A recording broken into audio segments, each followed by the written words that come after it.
So the dilemma is this. How are professionals with aging parents like us, who were never taught the complexities and insider knowledge of the senior care industry, who carry the lion's share of responsibilities at work and at home, how do we move heaven and earth so our families can have their best, most fulfilling lives, and yet still have time and energy to make our own magnificent dreams and goals come true? That is the quandary, and this podcast will give you the answers. My name is Jason Brenizer, and welcome to Your Phenomenal Future. Hi there, my name is Jason Brenizer. I'm one of the owners of Silverleaf Elder Care Upscale Residential Assisted Living in Austin, Texas, in the Northwest Hills area. And I do have a lot of people asking me, especially right now during COVID, what are we doing about tours? What are we doing about people who want to get introduced to the community and are a little bit afraid maybe of getting exposed or exposing people to an infection? And I'm glad that people are having this kind of reaction to our current state, because the people that we serve in assisted living, the elders, are certainly scientifically shown to be most susceptible to difficulties with the COVID-19 or coronavirus. And we want to keep them as protected as possible. We do extra cleaning around the clock.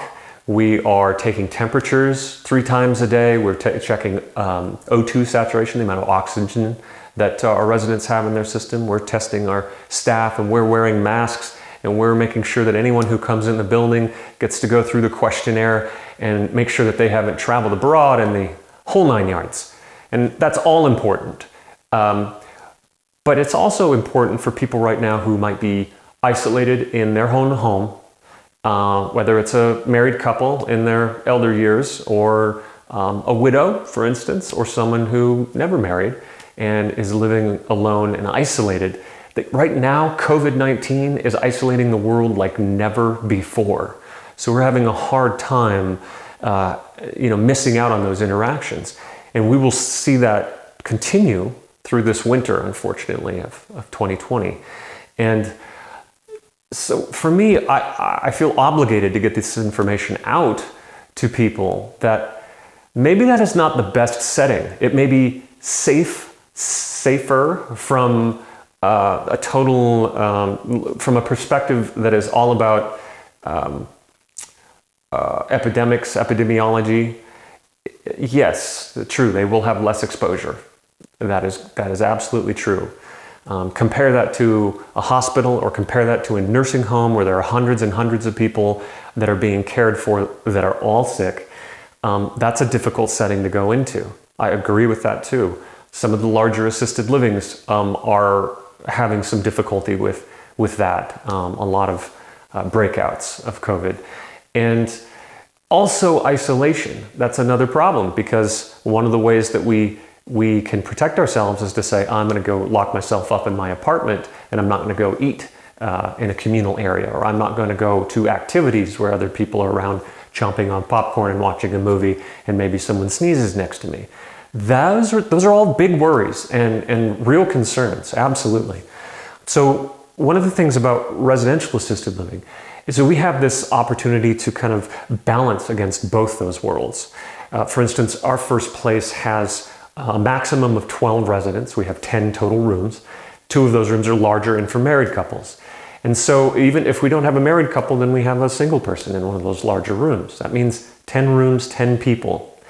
And it's much easier for us to keep track of their health, make sure that we are getting their doctors coming in to look at them regularly, checking on any little issue and any little change so that we get on top of any problems that arise.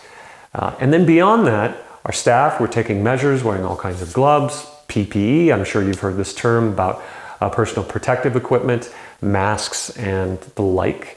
And we're vigorously doing all kinds of hand washing and disinfecting everywhere in the community to keep everybody safe. But one thing that we've been able to do, since we've had no infections in the building, we've had no outbreaks or any COVID-19, is that our residents This is their home, and they get to still relate to each other in a communal way in their home. They can go from their private space out into the dining area or in the living room or on the back deck, and they can interact with each other without having to feel like their life is diminished. We don't require them to wear masks. If they're symptom-free, if they're doing well, they don't have to worry about being isolated in any kind of space. And I think this is a smart way to balance what we're seeing in the senior care industry, is that you have physical health and you have mental health. And we're seeing a lot of places get drastically bringing down the chances for the physical ailments, and that's great. But at the same time, that isolation, that separation, that non-human interaction is increasing tension. It's increasing, mental problems and feelings of depression and all of that. And so what we try to do, and just by being smaller allows us to do this a little bit better, is we're not being so draconian with the residents, even though we are with our staff and who can come and visit. And that helps bring that mental health down into a balance. I think that's really, really important. So we still, at Silverleaf Elder Care, we kind of have now a 2 or 3 tier process where we want you to learn about our community by going to our website, by looking at we have a 3D tour that's available on the website that you can click and move throughout the home and click on all these little blue buttons that give you information that pops up and tells you about each of the spaces. So that's available to you on our website. We also like to do phone calls where we can get a good handle on whether we are a great fit for your family's needs.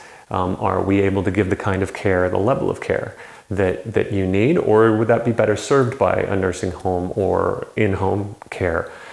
So we'd like to have that conversation at the beginning, have you go to the website, and then when we get to the point where we think, yes, this seems like a good fit for both of us and we want to move forward, at that point we're allowing family to come in and go through the rigmarole of getting all the PPE on and actually coming into the community and getting a feel for it. Because it's something you can't really do from a picture or a video. You don't know who the caregivers are. You don't know how they're interacting with the residents. You don't know what the food smells like. And you certainly don't get a sense of how far is my mom going to have to walk to go from her room to the dining room or her room to a bathroom or something like that. Being in the space makes a huge difference. And you also want to really get the vibe of the people who are running the place. If that's the owners or a manager or just the team in general. That's so important. The design is important, absolutely. The environment is so important for the residents. But if you don't have the right care staff, if you don't have the right mentality and the right vision for where your company comes from, that the residents are always first, that their needs are the primary concern of whether you're successful or not. If you don't have that point of view, you're not going to get that from reading copy on a website. So I invite you to give us a call. It's Silverleaf Elder Care, 512-831-5600, and we can get started. I can help you get through that 3D walkthrough on the website, and we can talk about what your needs are and see if we would want to move on to the next step and have you come and do a tour. I think it's super important to have those 3 steps. And I look forward to talking to any of you in Austin, Texas, who might be needing a little bit of assistance for you, your spouse, your parents, or your grandparents. Until then, adios from Texas. I am a phenom mom, dad, boss, adventurer, friend, lover, son, daughter, child, traveler, but most of all, I am a phenomenal human being. I defy age, I bridge divides, I connect hearts, I generate joy, I grow with purpose, I heal my community. I embrace who all of us are becoming. Please subscribe to this podcast or channel to accelerate your success, and please share this episode with 3 friends who you know deserve a phenomenal future too, just like you.